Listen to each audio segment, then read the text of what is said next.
Welcome to the second half of my interview with Edie Littlefield Sundby, where she talks about the journey that she took retracing the entire mission routes of Baja and Alta California, which is related in her memoir, The Mission Walker.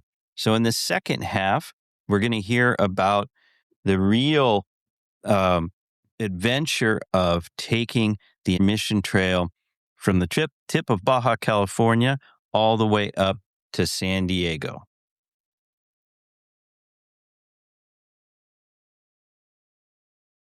So what gave you the idea to extend it down into Baja California? Well, because the California Mission Trail does not start in San Diego. Correct. It ends in Sonoma. It ends in Sonoma, Mhm. but it doesn't start in San Diego. And I really wasn't really even connected with that. I just walked the California Mission Trail because of the mission bells. And I wanted to hug them. And I was just so happy to be alive. And I needed a place to walk and restore physically, mentally, emotionally, and spiritually. And so, what happened is, when I got to Sonoma, by the way, I was transcendent. I was no longer walking after about 600 miles. I was literally soaring. I was that transcendent. But what happens is I never wanted to stop walking, but I did. And so the day-to-day mundane, the day-to-day distractions, you lose that transcendence so quickly, especially with all the racket we have, all the stuff we have coming at us and distractions constantly. And so I lost that amazing sense of joy of being. And cancer came back. Cancer, within 2 years, cancer came back in my remaining lung. And this time, it wasn't a cluster of tumors. It was just one really large tumor. And so Stanford said, we can't operate because we can't remove that much tissue, don't have a bunch left, but we're going to radiate it. And how radiation works, you oftentimes don't know for 18 to 24 months if they've even got it all, because on any scan, inflammation looks like cancer. And so it's like they radiate it and you never know for quite some time whether they got it all.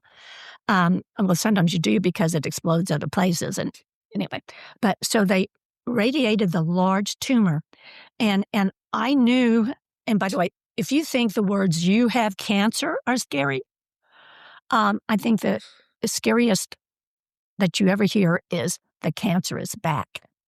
That's even more terrifying because you just know. And so when they said that cancer is back, and Dr. Fisher told me we'd see it again. He said, we'll see this cancer again. And he still, level sets me and, we'll see this cancer again, press. That's good of him. That's that realism. Amazing. Just amazing. And so it came back in my remaining lung, the large tumor. We did radiation. And during that time when I walked the California Mission Trail, I couldn't get enough of the spirit of the place. I started reading everything. And in reading that, I realized, oh my gosh, I'm lucky because the California Mission Trail doesn't start in San Diego. The California Mission Trail starts in Loreto, 1,000 miles below the border. And I'd only walked half of the California Mission Trail. And, we talked about having a goal that's big. And that's what you need in order to soar above, to transcend the things that are happening to you. Sometimes you need something big. Well, the cancer coming back in my remaining lung, the fear of all that, it was really the motivation, if you will. But also, it's more than that, was the adventure. It was the sense of, oh my gosh, I wonder what it's like down there. And because you can read, and by the way, when I read history, Damien, I only read journals, real-time journals that are being written by people who are walking then, not people who are looking in the rearview mirror back in history, but those who are actually walking and living the history. We can pass judgment on them later if we want, but if I'm going to walk, I want to know who walked there, what they saw, how they did it, just like cancer. Who's done this, how'd they do it. But anyway, so I knew that I could walk the I could try. So the first thing I did, cancer came back. I did the radiation. I knew it was going to take some time to see if it'd come back. But one of the things, if we got it all, I didn't want it coming back again some other place. And really, movement, I really feel, is one of the best cures for cancer, if you will, or preventative things for cancer. So I knew it started in Loreto, the Mission Trail, and I Googled, Loreto Mission Trail, and I hooked up with Trudi Angell. Oh, and Trudy. She's been on the podcast, right? Yes, she's been on the podcast. She's a local Napa Valley person too. So yeah, Yes. Trudy's wonderful. And so she was, she took people into the desert on her meals and stuff. And I connected with her and I said, I want to walk the California Mission Trail. And I had Harry Crosby. I met with Harry Crosby. He only lived 4 or 5 blocks from me. And of course, he's the one that had mapped it out in 1969. And his book in 1974 had the physical maps, which I actually tore out. And that was his 7 physical maps that I had with me. Holy cow. Harry Crosby's a legend. He's amazing. Amazing. And he is the one that told me really how to do this. And he said, Edie, never go in the Sierras of Mexico without a person born there and raised there. He said, the vaqueros will protect you. They will guide you. They alone know where the water is. They alone know where the dangers are. And he said, they will protect and guide you. And sure enough, so Trudy said she could provide me a mule because these are roadless ranchos. Wait, can I pause you for a second? Yes. Did anybody when you started getting this idea to go to Baja, anybody try to discourage you? I never asked. I never told my doctors. Right. I never told my doctor that I was walking from San Diego to Sonoma because Dr. Fisher always said, Edie, we've worked so hard to save your life. Please don't do anything foolish. And anytime you're out walking, especially hundreds of thousands of miles, that's a very foolish thing to do.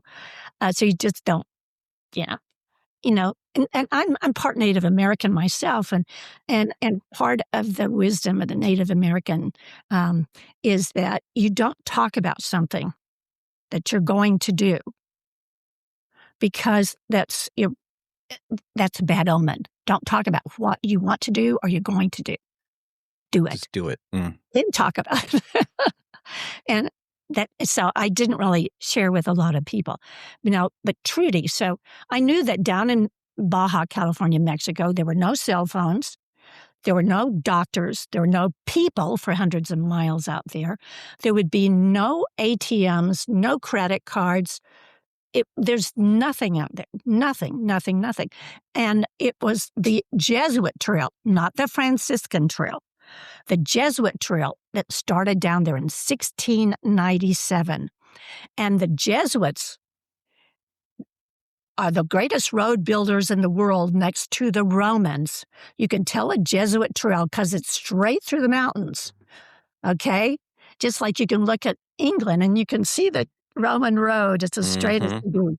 If you look at the El Camino Real, the old Jesuit trail from Loreto to the border, it's almost as straight as it can be. They don't care that there are 5 or 6 mountains there. They don't care about it. They just straight through the mountains. Wow. And so, to me, those people that just total inspiration. But okay, back to Trudy. Trudy said she could provide me a mule because that's the only way you're going to do anything out there is a mule. She could provide me a mule for 10 days, and she had tourists coming in to go out in the desert, but her vaquero, they weren't coming in for 5 days. So she could loan me her vaquero, Chema Arce, for 5 days, and she could loan me a pack mule for 10 days. And that was good enough for me because I'm used to dealing with uncertainty.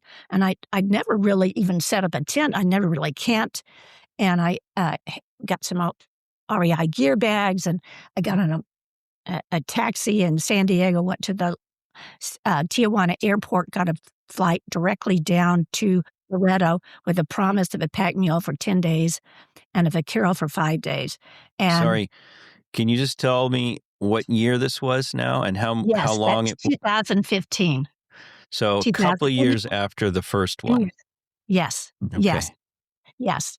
And so, so I got down there, and I just, again, it's one day, one step at a time. And I never knew for over 2 months and 972 GPS miles, because I did have a Iridium satellite phone that I could ping my location for safety's sake. And my husband in San Diego would get those pings. He knew more where I was, but then I had no idea. I just pinged it when I could. But okay, I never knew for that entire time where the next meal was coming from. I never knew where the next mule was coming from, or where the next man or woman was coming from, who would take me the next 20 to 30 to 40 kilometers or miles. They only know in their ranch, they are so smart in the desert Sierras of Mexico. They're so smart is they know that water, and they think they know where the water is, but they really oftentimes don't, because it's a desert. And a man can't survive more than 2 days without water, and some animals can't. But you can survive 20 days without food, but without water, 2 days. And so a vaquero, he will only feel comfortable within 30 to 40 kilometers. And they know pretty much every twig. They know the El Camino Real, the old road through their ranchos, and they can only get to their ranchos on a mule. These are roadless ranchos, roadless. And so, Wow. and these are men, these are real cowboys. It has not changed one bit. The California cowboy myth and legend is dead in California, but is vibrantly alive just south of our border.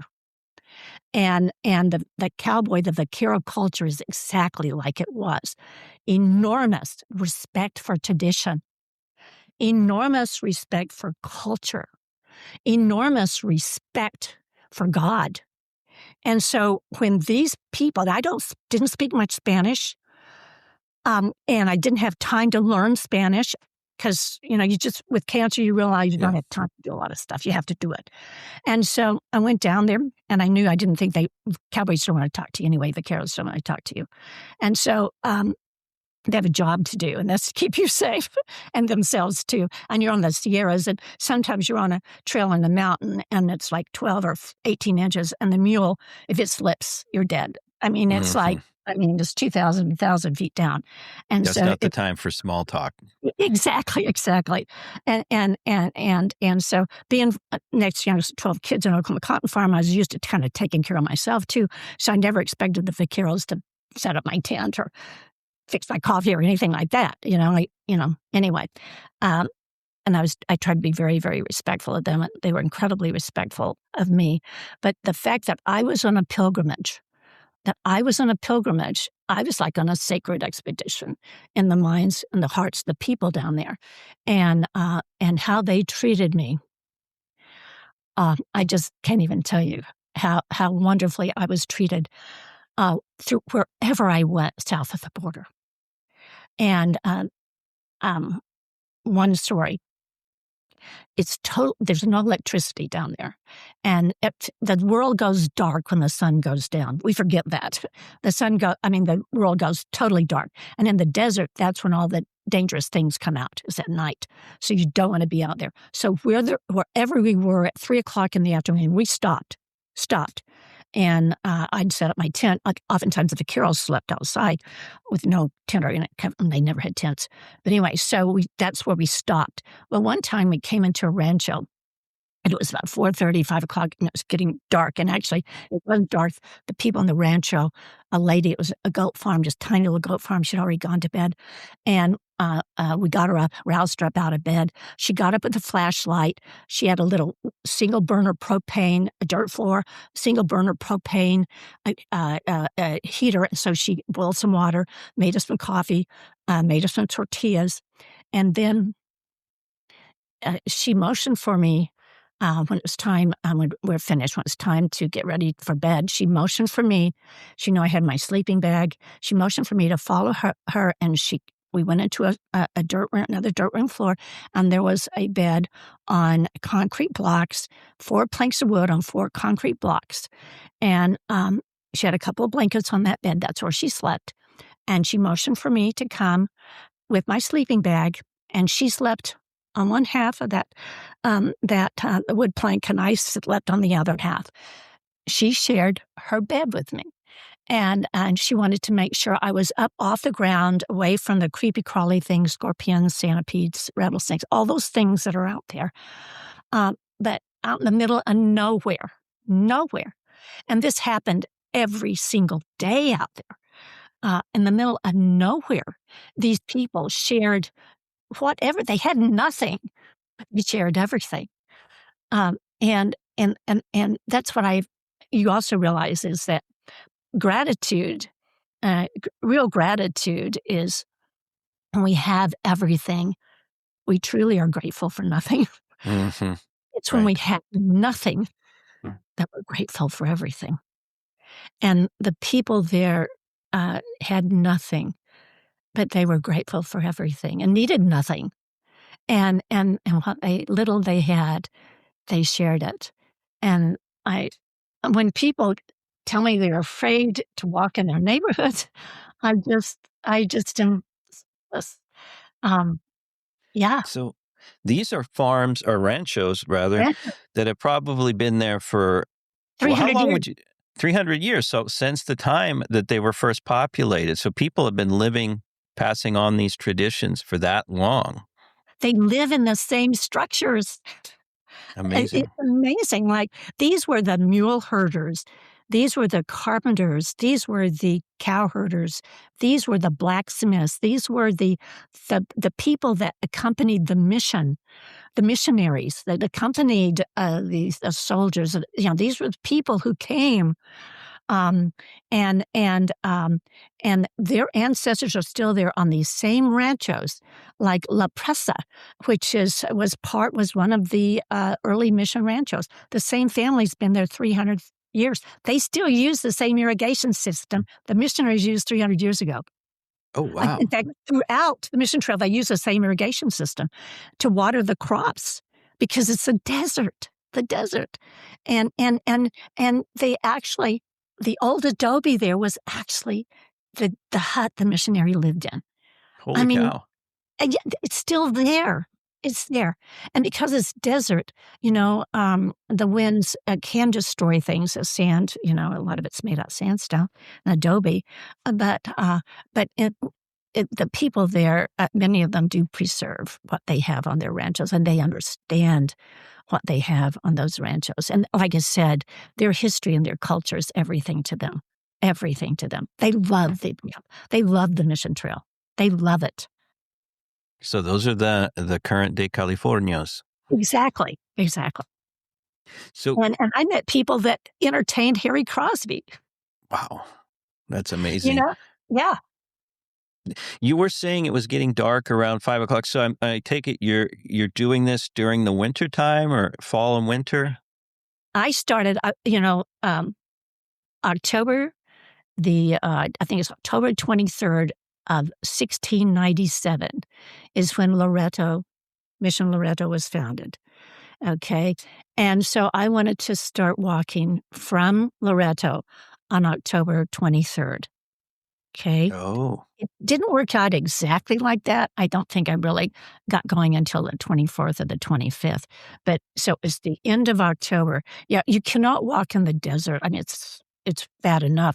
It was really, really hot until about December. It was still over 100 every day then. But yeah, so I started the end of October, and I needed to be home by the end of, I wanted to be home by Christmas if possible. But I went by the end of December because I had an appointment. I had another cancer treatment at Stanford on December 30th. So this was like October the 23rd, and I had to be back for cancer treatment on December 30th. Gotcha. So what is the mission? I know a lot of the missions. I spoke with David Keir a while back, and he's going to be on the podcast as well. Excellent. So he described a lot the state, the missions in Baja for the most part, are in. But Loreto is still a functioning church, right? Can you tell us a little bit about the mission there at Loreto? California. It's the mother mission of California. Yes. It is very much an active parish church. It's absolutely beautiful.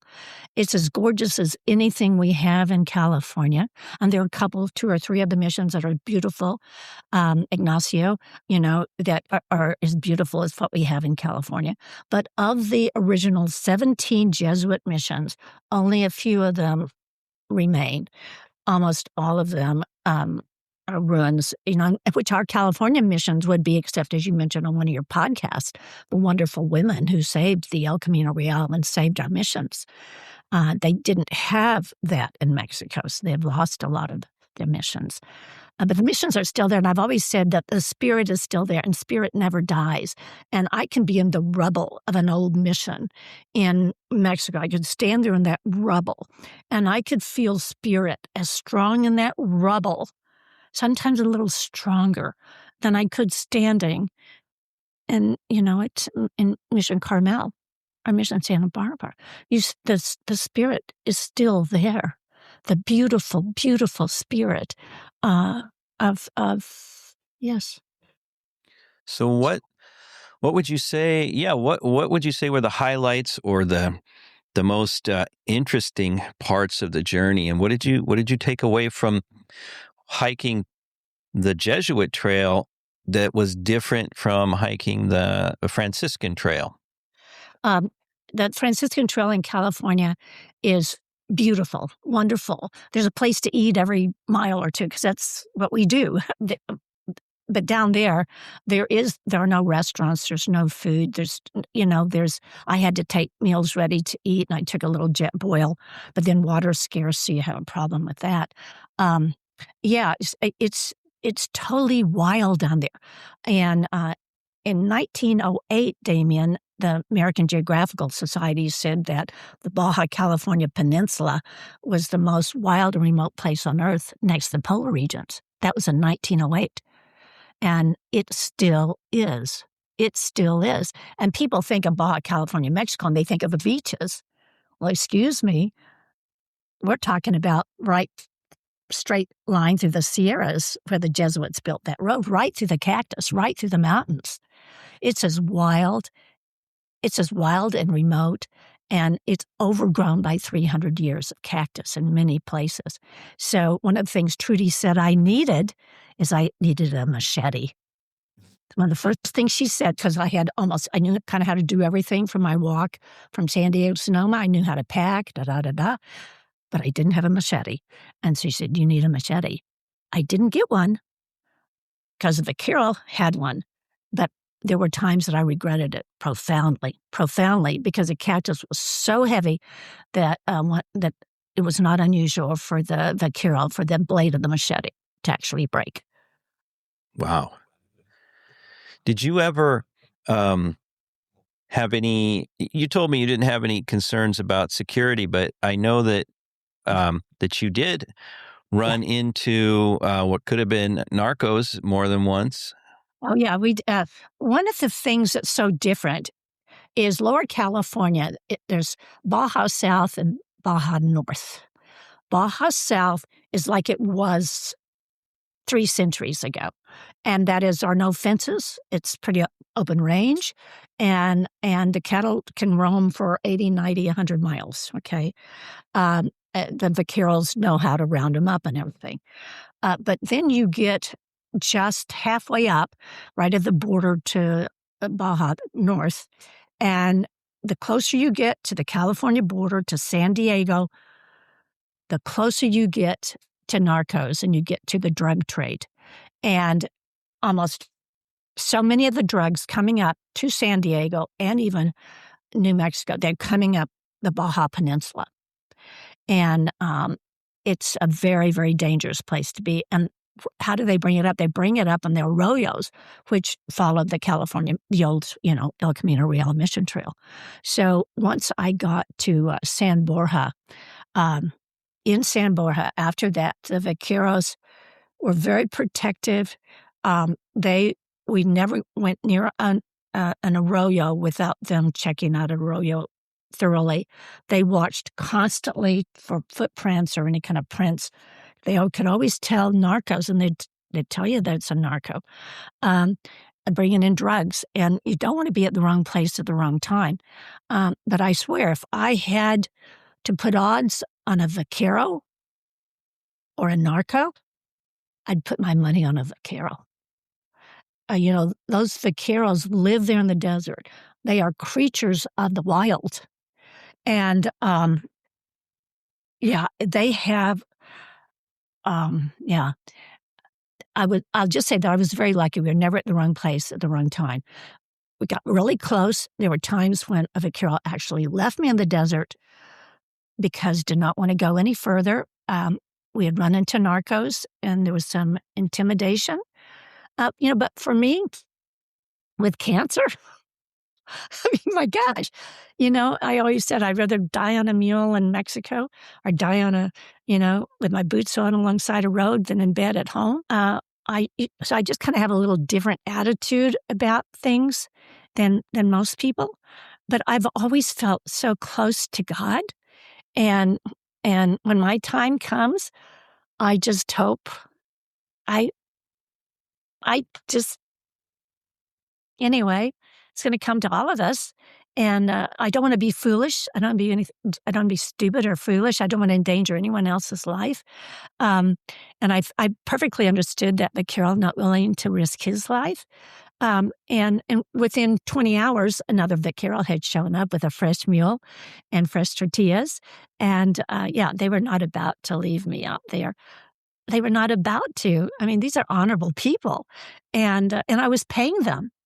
And actually, I had with me, in my REI gear bags, I had 4,000 US dollars in pesos, in small peso bills and stuff. I paid, for mules. I paid for vaqueros.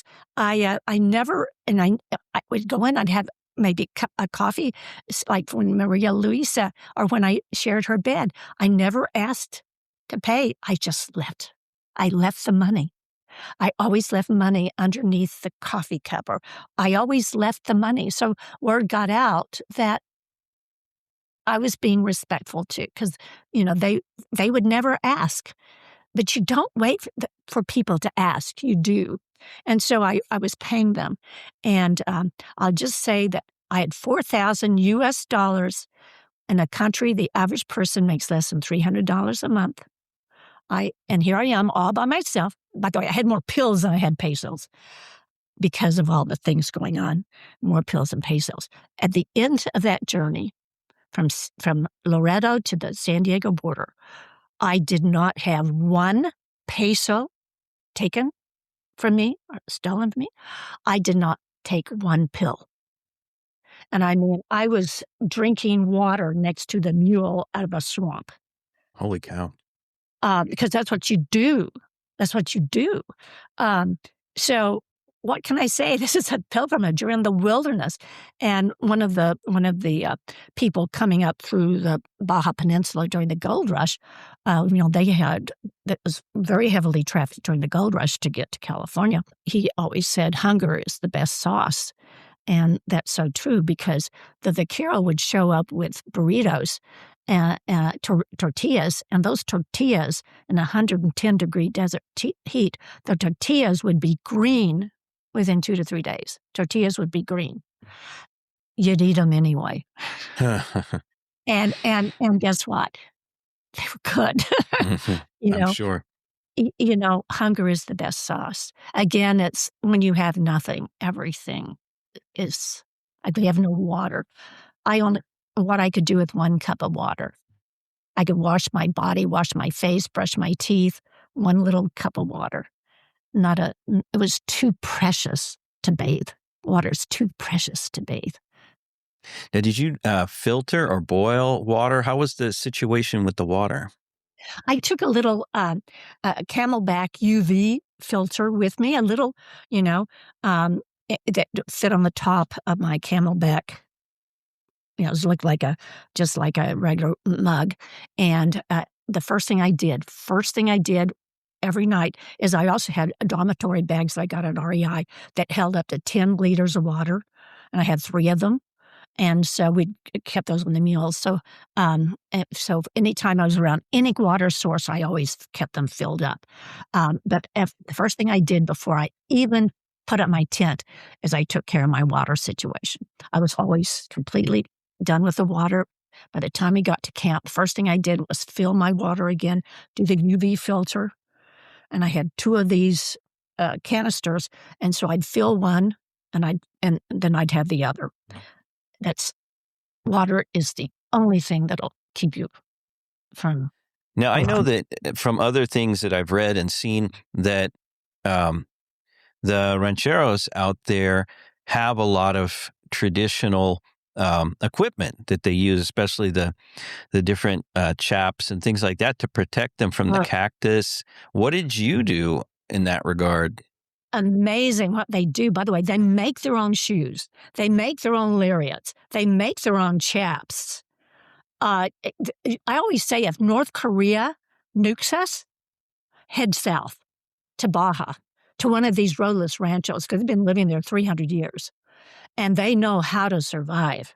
They do everything. They make everything. They have all the skills that we have forgotten. Okay, so yeah, they make their chaps out of bull hide. And the bull hide is often 3 inch. I mean, it's huge. They weigh so much. I only had that protection one time. I was pretty much shredded. I did have plastics, and I learned this in Loreto when I got there. I had a cotton shirt, and one of the people told me there, do not wear cotton in the desert because cactus will grab a hold of cotton. Natural fibers. It will not grab a hold of plastic. So wear your polyester clothes. And so I had polyester top and had polyester pants. I did have gaiters, rattlesnake gaiters that I bought on Amazon before I went down. Rattlesnake gaiters that were kind of a joke, but they were good enough. Because you're in cactus. There's so many snakes out there. So many everything, scorpions and everything. After the while, you just kind of get that that's just life, that's what life is. And one of the things on the California Mission Trail down there are vaquero sanctuaries everywhere on every mountain. You come up a mountain and it's sometimes the mules and horses don't even want it. The mules only was with a horse. A guy, vaquero, had a horse one time, so almost always mules or donkeys. But that they're so steep that the mules do not want to go up, and but they force them up because they have to force them up. And at the top, there's usually a shrine. There'll be a small, Our Lady of Guadalupe. And then there'll be a candle there usually, and in the middle of nowhere, 100% of the time, the vaquero says not a word, stops the sign of the cross and says a prayer, because they know that you can be dead in an instant. They know that. We've kind of forgotten that, and so I think they're very, very, very grateful every day with what they have, and with their life. So, when did you finish? Did you make it back by Christmas? How did that go? I did. But I was following Junipero Serra's diary, and it's only like 32 or 33 pages long, his original diary on where he camped and everything. And when he came up, the tides were such that he was able to walk the beach, pretty much the beach, up to towards San Diego. Right now, there's a 300-foot fence down into the water, and the tides are horrific along there sometimes. So I wasn't able to do that. I actually had to stop like 20 miles south of the border, and so my husband and I went back like 5 or 6 months later. We got a taxi. And we went to the border. We got a taxi, Uber actually, to take us to where I'd stopped. Ubers are really big in Mexico, by the way. And so where I'd stopped my walk, and my husband and I walked the rest of the way. And it's really a very before there was a border there, that mission trail from Santo Tomas all the way to Mission San Diego was very well defined, and a lot of it is still there. And Vaquero, I was of my last Vaquero, Femeni and Dora had actually mapped it out for me, and it was not that hard to follow the old mission trail. Unfortunately, when you get that part of Mexico, the meth labs, we were even with the vaqueros in the last 2 weeks. There were places that armed people were by fences and would not let the vaquero would not let us. We had to go way around a canyon or something. There's bad stuff down there. There's some real, and that was 2015. Yeah, that was 10 years, more than 10 years ago. Even worse down there. And so, yeah, walking Tijuana through the slums of Tijuana and the outskirts of Tijuana was more terrifying, truly, than being down in the spine of the Sierras. And you realize, to me, I consider cancer evil. I consider drugs to be on the same part, the same evil. And it's so sad what our insatiable appetite for drugs in California, what has happened to our neighbors to the south to accommodate our addictions. It's a moral dilemma, actually. And you see that firsthand when you're down there. You see that. And in fact, the whole culture down there is changing. How is it changing?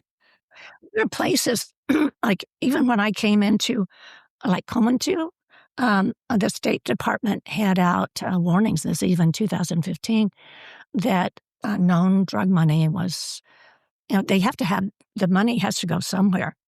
And so if I was down there and I ever saw a road, like the road that's on the front here, the reason this road looks like this, because this is where they bring drugs in from San Juan de Diaz.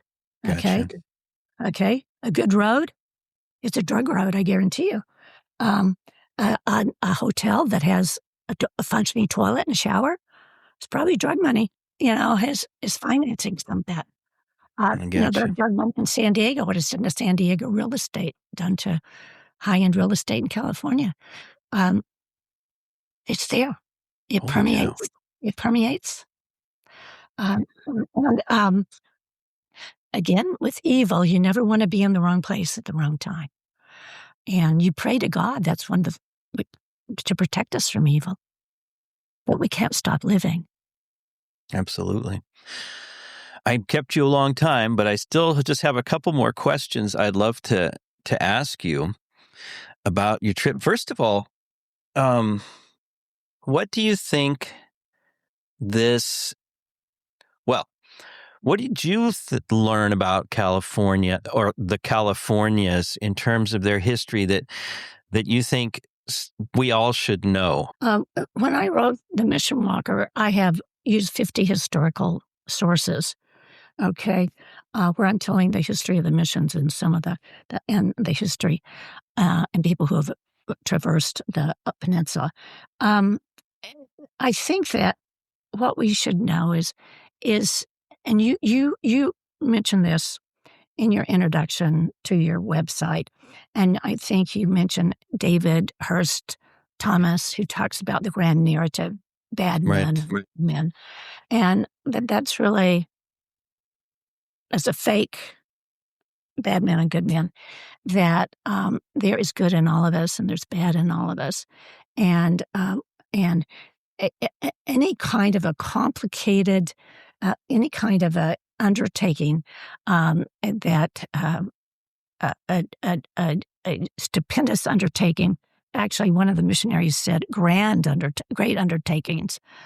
Great undertakings always involve great contradictions, and we have to be careful that we don't apply our sense of whatever to what someone in the past. And when you read the journals you read what the missionaries went through.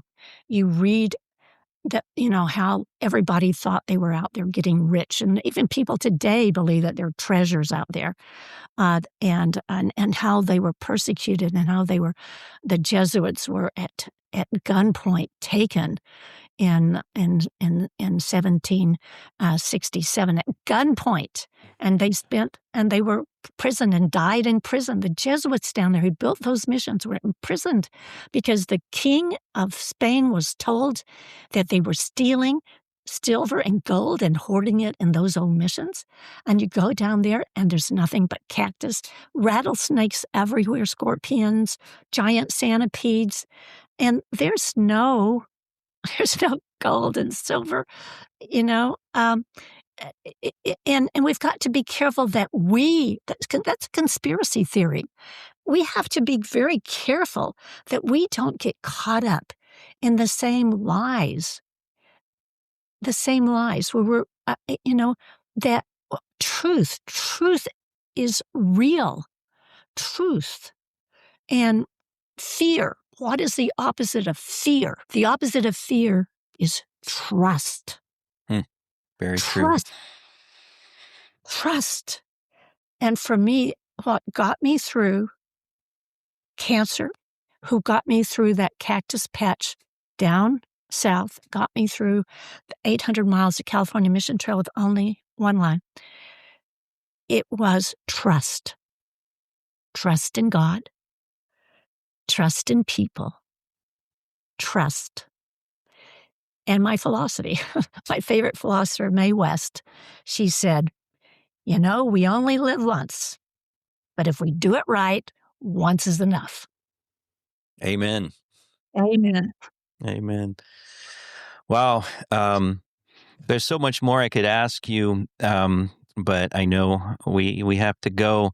Do you think, just before you leave, do you think that we can have a Camino in California like the one they have in Spain to Santiago? Is that taking shape? I know there's so many people that, and sorry, what about both Californias? It sounds like, of course, Baja, that's a whole nother story, but I know that there was that idea to have the Camino Real of both Californias. It'll never happen. It'll never happen.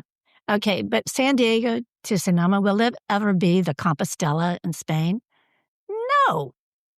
California is not Spain. California is wild and crazy and that's what walking the California Mission Trail is. It's wild and crazy and it's concrete and it's pavement and it's, it is what it is. And you don't want it to be like Spain. It is what it is. And, it is a beautiful pilgrimage. It's something that we can all do because we can walk, from one mission to another. Mission takes you about 2 or 3 days. And you don't even have to walk from one mission to the next. You can get out and just walk today, 3 miles on the mission trail, 3 days tomorrow, 3 days the next day. And before you know it, you've really walked the 800 miles. And so many of the people, and by the way, the 101 person, 101 certificate was just given out yesterday to the California Mission Walk Organization. They give you a certificate. 101 people have now walked all the way from San Diego to Sonoma. And many of them have done it in segments. Mm-hmm. There's no need to feel you have to go out and walk, 800 miles in 55 days. Now, I had to do that because my body was very broken and I needed a lot of healing. But like right now, I'm walking the old Spanish Trail across the United States. First, Cabeza de Vaca in 1537, and that's a whole different story. But I've walked. Holy cow! I'd like to do a whole interview with you about that. Maybe we could do that when you finish, because that's amazing too. And I walked from Pensacola I just finished Far West Texas to El Paso, and it's a totally different experience, but I'm doing it one segment at a time. I I've walked 420 miles at a time, but I just finished walking 210 miles from Van Horn to El Paso in far, far west Texas. And by the way, if you think Mexico is desolate, it's nothing compared to the desolation of far, far west Texas. I believe it. Yeah. Well, and every walk is empowering. Every step is empowering. It allows us and encourages us and prepares us to the next step. Well, for those of you who have listened to this, if you are interested in doing the California missions in segments, like Edie just mentioned, you can listen to the very first interview I did with Maggie Espinosa, who did that, and she'll talk about that as well. There we go. There's On a Mission. There's the book. Another wonderful book that's been written by another pilgrimage friend is Christian Clifford. Okay. Oh, my good friend Christian Clifford. Exactly. He's a great person. And this is someone who did it. He's actually a Jesuit missionary who did it before I did it. And he wrote the book, but he has not been on any interviews. Well, I'll have to interview him. There was ever anybody. He did it. Okay. Well, I'll look that one up and interview him. And he probably would need to say yes, because I've spent so much money at Jesuit schools that I think they owe me. So thank you so much, Edie. Once again, the book is The Mission Walker, and it sounds like you have a lot of adventures ahead still. And I was very, very much personally inspired by this also because, because of your story, the missions, something that I am fascinated by, and also because, the story of your fighting and living with cancer is something that is close to all of us. I personally have many friends and relatives who've been through this, and so I'm just amazingly inspired by this, and I just want to thank you for taking the time to talk to me. Thank you, Damien, for having me. It's been an absolute pleasure. Thank you. Thank you.